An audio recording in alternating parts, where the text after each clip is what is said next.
नमस्कार दोस्तों। आज की हमारी कहानी है कुलदीप कन्नौजिया जी की रचना मेरे पिता मेरा अभिमान। उस शाम को भी मैं पार्क में बैठा प्रतिलिपि पर एक कहानी पढ़ रहा था कि तभी अचानक मेरा मोबाइल बज उठा।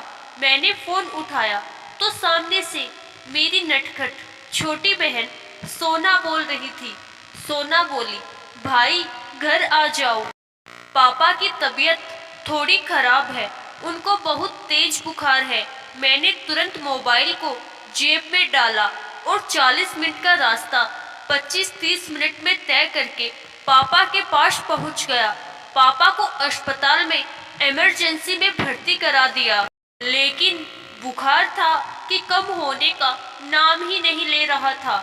माँ, सोना और मेरे चेहरे पे घबराहट साफ नजर आ रही थी। माँ और सोना तो बिल्कुल रोने की हालत में थी और बचा मैं दोनों को दिलासा देके खुद रुमाल से अपने आंसू पोंछ रहा था। अपने जज्बात छुपाना नाकाम लग रहा था, इसीलिए मैं कुछ वक्त के लिए माँ और सोना को पापा के पास बैठा हुआ छोड़कर बाहर आकर गैलरी में रखी लोहे की बेंच पे बैठ गया। और बेंच पे बैठा बैठा मैं पूरे परिवार को लेकर सोच में डूब गया और उस इतिहास में उतरता चला गया जिसे मैंने अक्सर अपनी माँ से, अपने गांव के ताऊ चाचाओं से सुना है। मेरे पापा 4 भाई हैं।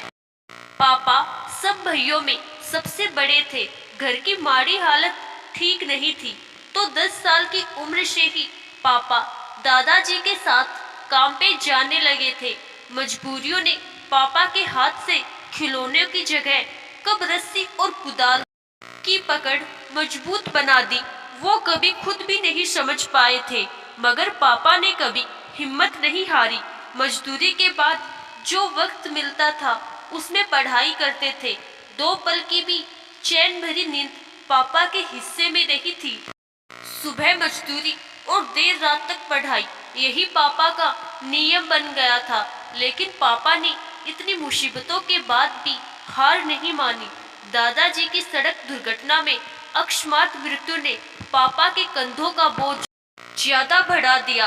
दादाजी के गुजर जाने के बाद पूरे घर का जिम्मा अपने कंधों पे बखूबी ढोते रहे। अपने छोटे भाइयों को बेटों की तरह पाला, सबको खुश रखने की कोशिश करते रहे। जब भी कभी मैं थक कर माँ की गोद में लेट जाता हूँ तो माँ अक्सर जिक्र करती रहती है कि तुम्हारे पापा तुम्हारे चाचाओं को अपनी औलाद ही समझते हैं। बड़े भाई का फर्ज बखूबी निभाया। अपने छोटे भाइयों को कभी ना उम्मीद नहीं किया, निस्वार्थ भाव से अपना दायित्व पूरा करते चले गए। घर की जिम्मेदारियों का बोझ अकेले ढोते रहे। माँ से अक्सर पापा के संघर्ष की कहानी सुनने को मिलती। आज अस्पताल में लोहे की उस बेंच पे बैठा बैठा मैं पापा की जिंदगी के उस पहलू को समझने की कोशिश कर रहा था जिसने पापा के साथ साथ उनसे जुड़े हर शख्स की जिंदगी को एक नया आयाम दिया। आज की जो दुनिया है वो बहुत तेजी से बदलती है। अपनी 27 साल की उम्र में मैंने दुनिया का बदलाव देखा, उसे महसूस किया है। नई सदी की दुनिया में भावनाओं, संवेदनाओं, ईमानदारी के लिए बहुत कम जगह बची है। आज का इंसान रंग बदलने में गिरगिट से बहुत आगे निकल चुका है, लेकिन कुछ चीजें कभी नहीं बदलती। वो किसी चट्टान की तरह खुद के सर्वस्व का सबूत देती रहती है। पापा ने कभी हार नहीं मानी। जो कुछ भी था, जितना भी था, सब हम लोगों पर लुटाते चले गए। आज मेरे सभी चाचा सरकारी नौकरी कर रहे हैं, सभी की शादी हो चुकी है और आज सब कुछ बदल चुका है। मैं जानता हूँ कि पापा की तबीयत अचानक खराब नहीं हुई थी। वो तो पिछले कई सालों से ऐसी ही हालत में ढल चुके हैं।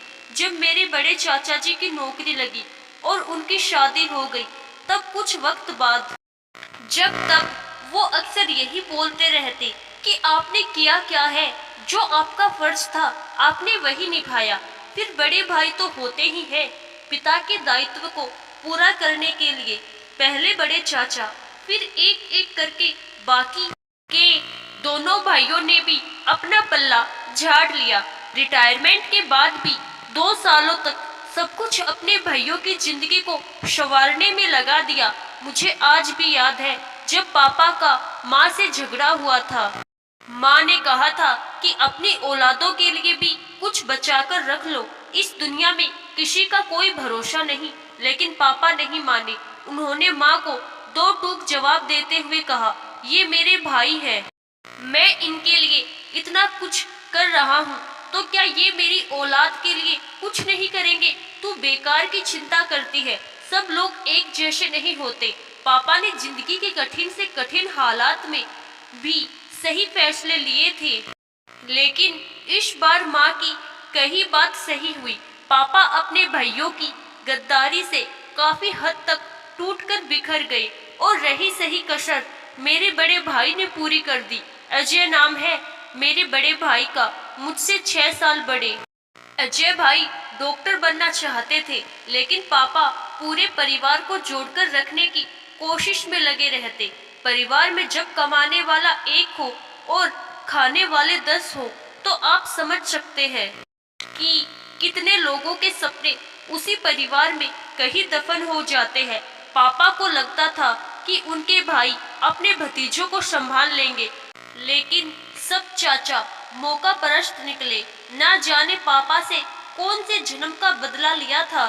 जब अजय भैया डॉक्टर नहीं बन पाए, तो इसका गुनहगार कहीं ना कहीं वो पापा को मान बैठे थे। हम जानते थे कि अजय भाई की पापा से बेरुखी व्यर्थ है, पर कभी समझ नहीं आया और न कभी हमें अंदाजा था कि गलतफहमियां इतनी बढ़ जाएंगी कि बाप बेटे के रिश्तों को भी खत्म कर देंगी। शायद भाई और पापा के बीच में सब सही होता भी, लेकिन भाई ने कोर्ट मैरिज करके आखिरी उम्मीद भी नेस्ताना बुत कर दी।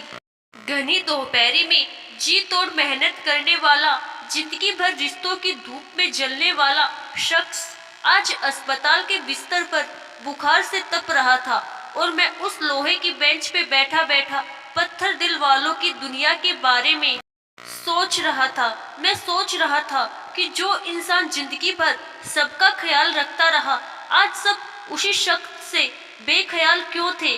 क्या सच्चाई और ईमानदारी का सिला, त्याग और अपनेपन का सिला इस कदर मिलता है?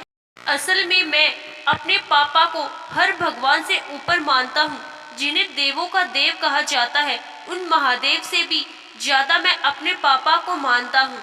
महादेव ने तो सिर्फ एक घूंट जहर पिया था, लेकिन मेरे पापा ने तो न जाने जहर के ऐसे कितने ही घूंट पिए थे। मैं अस्पताल में किन कर्तव्य विमुख बैठा था। मैं और ज्यादा सोचता कि तभी अचानक सोना मेरे पास आई और बोली कि आपको पापा बुला रहे हैं। मैं बिना एक पल गवाए पापा के पास पहुंच गया। वो बिस्तर पर बैठे थे, मैं भी उनके पैरों के पास जाकर बैठ गया। पापा के चेहरे पर एक अजीब सी मुस्कुराहट थी। उन्होंने मेरे सर पर अपना हाथ फिराया और मुझे समझाते हुए बस इतना बोले, परेशान मत हो, प्रकृति का नियम है, इस संसार में सब अस्थिर है। जो आया है उसे एक दिन जाना भी है। जिंदगी की सारी कमाई ये रिश्ते नाते के पैमाने ही होते हैं। पापा कुछ और कहते, इससे पहले ही मैंने उन्हें कस के गले लगा लिया और रूंधे हुए गले से कहा, ऐसा क्यों बोल रहे हैं आप? सब ठीक हो जाएगा, लेकिन जिंदगी ने क्या सोच रखा है ये कोई नहीं जानता। पापा ने इस बार हम तीनों को गले लगा लिया। वो उनका आखिरी स्पर्श था। जाते जाते भी पापा ने अपने भाइयों और अपने बेटे को हमेशा खुश रहने की दुआ दी। ना जाने कौन सी मिट्टी के बने थे पापा। अंतर पीड़ा झेली, दुख झेला, अपनों से पीठ पर, सीने पर हर तरह से धोखे के खंजर भोंपे, लेकिन पापा कभी अपने उसूलों से हटे नहीं। अपना दायित्व निष्ठा और ईमानदारी से निभाया। आज समझता हूँ कि पिता होना क्या होता है, भाई होना क्या होता है, और निस्वार्थ भाव से प्रेम लुटाना क्या होता है। मेरे पापा मेरे लिए प्रेरणा है, मेरा अभिमान है। धन्य है जो मुझे ऐसे पापा मिले। आशा करती हूँ दोस्तों आपको हमारी आज की यह कहानी जरूर पसंद आई होगी। धन्यवाद।